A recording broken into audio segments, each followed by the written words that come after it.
హల్లెలూయా. Christmas సంపూర్ణం కాలేదు ఇంకా.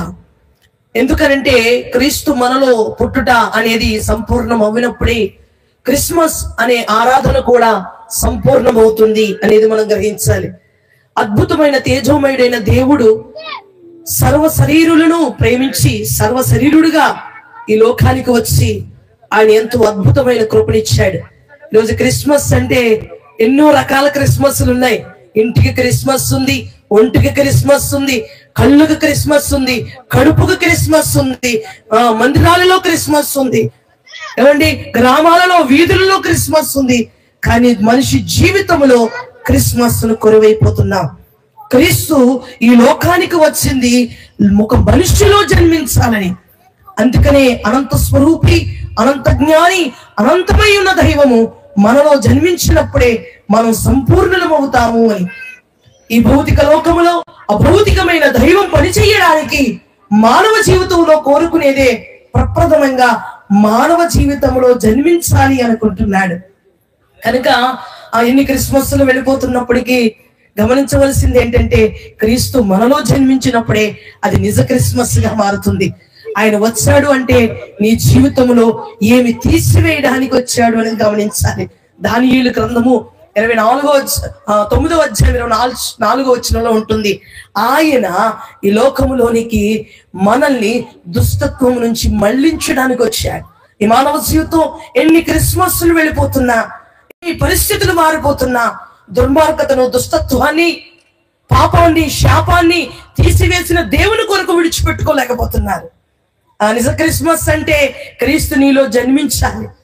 క్రీస్తు మనలో పుట్టెను, అప్పుడు హల్లెలూయా. క్రీస్తు లోకములో పుట్టెను, పాప పరిహారము చేసెను, ఆ తర్వాత ఆయన అనుగ్రహించిన రక్త ప్రోక్షణ వలన కలిగిన విమోచనలో నీలో నాలో జన్మించడానికి అర్హత కలిగింది గనక ఇప్పుడు మనలో పుట్టుటే సంతోషకరమైన క్రిస్మస్. హల్లెలూయా. మనలో పుట్టుట కొరకే ఆయన వల్ల ఆత్మస్వరూపు ఏర్చినాడు. దేవునికి స్తోత్రం కలుగును గాక. హల్లెలూయా. ఈ సమయంలో మానవ జీవితంలో సంఘాలు అనేక రీతిలుగా బలహీనపడ్డానికి దేవుడు సార్వత్ర సంఘము కొరకు ఎదురు చూస్తుండగా ఇంకా సార్వత్ర సంఘం వెనుకబడ్డానికి, లేదా సంఘాలలో, క్రైస్తవులలో, సేవకులలో ఇంకా ఇంకా ఇంకా పాప బీజం ఏలుబడి చేస్తుంది అంటే క్రీస్తు మూలముగా పుట్టిన వాడు మరి పాపము ఎన్నడూ చేయని వాక్యం చెప్తుంది. అంటే మనము క్రీస్తులో పుట్టాలి, క్రీస్తు మనలో పుట్టాలి. ఈ రెండు జరిగినప్పుడే నిజ క్రిస్మస్ ఆనందం మనకి కాదు, మన కొరకు వచ్చిన క్రీస్తుకు కలగాలి. మీలో సంతోషం కనిపించట్లేదు. అందరూ గట్టిగా చప్పట్లు కొట్టండి. దేవునికి స్తోత్రం కలుగును గాక. నిజ క్రిస్మస్ మన ఒంటి మీద వస్త్రాల వల్ల కలగకూడదు, మనం తింటున్న ఆహార పదార్థాల వల్ల కాదు, లేదా మనం పెట్టుకున్న లైటింగ్ల వల్ల కాదు. నిజ క్రిస్మస్ మన సమర్పణ వలన కలగాలి. దేవుని స్తోత్రం. కనుక ఎంతో ప్రేమగా ఎన్నో ప్రసంగాలు ఉండొచ్చు. ఇప్పుడు కూడా మంచి దైవజనులు మరి చక్కగా మరి బ్రదర్ రాజు గారు వారి పరిస్థితులు ఎంతో భారమైన సేవ, ఎంతో భారంగా మా దగ్గరికి వస్తుంటారు. సొంత బ్రదర్ గా చాలా విషయాలు మాట్లాడుతూ ఉంటారు. చాలా భారభరితంగా పెట్టడానికి కారణం ఏంటంటే మనం పరిపూర్ణం అవ్వాలని. ఒక క్రిస్మస్ వెళ్ళిపోతుంది అంటే ఈ క్రిస్మస్ లో ఏం బట్టలు వేసుకున్నాం, ఈ క్రిస్మస్ లో ఏమి ఆహార పదార్థాలు తిన్నాం, ఈ క్రిస్మస్ లో ఎంత ఖర్చు పెట్టాం కాదు. ఈ క్రిస్మస్ లో మన దేవుడు మనలో జన్మించాడా. 2025 వచ్చేస్తుంది. ఆయన సంపూర్ణం చేయాలనుకున్నాడు మానవ జీవితాన్ని, ఆయన ప్రత్యేకం చేయాలనుకున్నాడు మానవ జీవితాన్ని, ఆయన ప్రత్యేకించి శుద్ధీకరించాలనుకున్నాడు మానవ జీవితాన్ని. ఇది కలిగిన నాడే మనకి కాదు క్రిస్మస్, మన కొరకు వచ్చిన క్రీస్తుకు సంతోషం కలగాలి. Happy Christmas.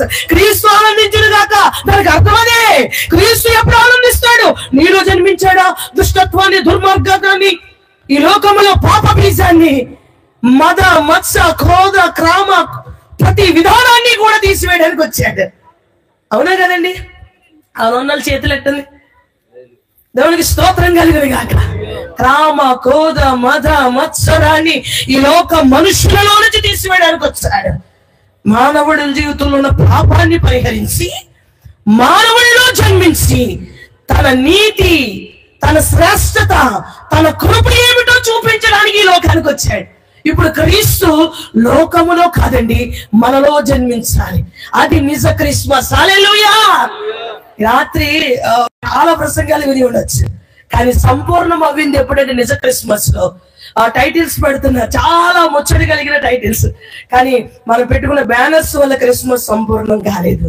మనం పెట్టుకుంటున్న సభ అవకాశాలు పెద్ద పెద్ద వాటి వల్ల కాదు, మన కొరకు వచ్చిన ఆయన్ని మనం సంతోషంగా హత్తుకోవడం వల్లనే నిజ క్రిస్మస్ ఆనందం కలుగుతుంది. హల్లెలూయా. ఆ సత్యాన్ని తెలుసుకోవాలని ప్రభు ఆశిస్తున్నాడు.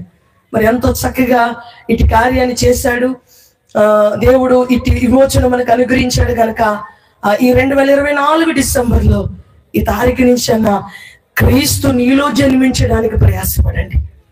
క్రీస్తు నీలో జన్మించగలిగితే నీ ఇంటి చుట్టూ నిజ క్రిస్మస్ ఆనందం ప్రతిరోజు ఉంటుంది, ప్రతిరోజు ఉంటుంది. చాలా మంచి దైవజనులు, నేను పెద్దగా ఈ ఏరియా కాదు, నాది కాకినాడ కాబట్టి ఎప్పుడు వీరితో సహవాసం నాకు లేదు, కానీ బ్రదర్ దైవజనులు రాజు గారు చాలా ఆత్మీయులు, మా మందిరానికి వస్తూ ఉంటారు. ఇదేనో అద్భుతంగా మరి దైవజనురాలు కూడా ఎన్నో ప్రేయర్స్ కి ఎంతో మంది బంధకాల్లో ఉన్నప్పుడు ప్రత్యేకంగా ప్రార్థన, తెల్లవారులు కూడా ప్రార్థన చేస్తారు. అలాంటి ప్రార్థనా పరులు ఉండడం, నేను వారిని హేరేగా అనుకోవద్దు, అలాంటి ప్రార్థనా పరులు ఈ రోజు ఉండడం చాలా గొప్ప విషయం అని తెలియజేస్తున్నా. మనం ఆత్మీయులను కాదండి, ఎవరిని కోరుకోవాలి? పై మరుపు చూపించే ఆత్మీయులు కాదు, లేదా బంధువులు కాదు, నిజమైన ఆత్మీయులను కనుగొని మనం ఆ సన్నిధిలో ఆ యొక్క సహవాసములో నడుచుకున్నట్టు వలన దేవుని తిన్నని మార్గంలో నడవగలుగుతాం. హల్లెలూయా, హల్లెలూయా. అటు మంచి అవకాశాన్ని ప్రభు ఇచ్చాడు. నిజ క్రిస్మస్ మనం విడిచిపెట్టుడులో ఉంది, నిజ క్రిస్మస్ మనం ప్రవేశించుడులో ఉంది, నిజ క్రిస్మస్ మనము సంపూర్ణమైన నీతిని ధరించుడులో ఉంది. నిజ క్రిస్మస్ మనం ఈ కృత్రిమమైన వాటిలో లేదు. కాబట్టి మంచి దినాలు మనం ఇంకా మరింతగా పరిపూర్ణమయ్యే దినాలు, ఇలాంటి దినాల్లో ఇంత మంచి ప్రార్థనని ప్రభు జరిగించినందుకు, ఇలా ఏర్పాటు చేసినందుకు ప్రభుకే మహిమ కలుగునుగాక. ఈ జీవితంలో ఎన్నో క్రిస్మస్ వెళ్ళిపోయి ఉండొచ్చు. ఈ శుభాలలో నేను తెలియజేసే ఒకటే మాట, క్రీస్తు ఇప్పటికైనా మీలో జన్మించడానికి ప్రయాసపడండి. అట్టి